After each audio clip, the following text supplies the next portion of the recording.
The legislation I'm signing today also makes progress on another front for which many Americans have long waited. And the Christopher and Dana Reeves Paralysis Act is the first piece of comprehensive legislation specifically aimed at addressing the challenges faced by Americans living with paralysis.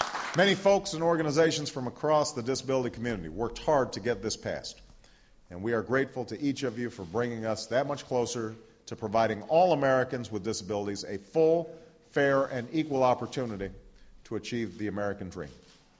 This act creates new coordinated research activities through the National Institutes of Health that will connect the best minds and best practices from the best labs in the country and focus their endeavors through collaborative scientific research into the cure for paralysis, saving effort, money, and most importantly, time.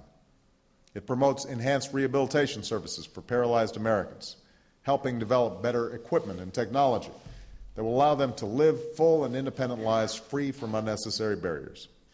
And it will work to improve the quality of life for all those who live with paralysis, no matter what the cost.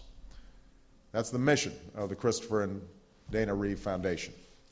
In the lobby of their facility in New Jersey sits Christopher's empty wheelchair, and his son Matthew Reeve was once asked if the sight of it ever saddened him, and he replied, no. He said, empty chairs, that was Dad's goal, he said. We hope there will be many more of them. Matthew's here with us today, and the legislation I'm about to sign makes solid progress toward the realization of that hope and the promise of a brighter future.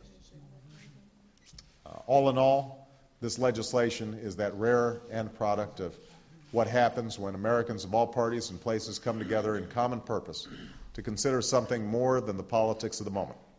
It's the very idea at the heart of this country that each generation has a responsibility to secure this nation's promise for the next.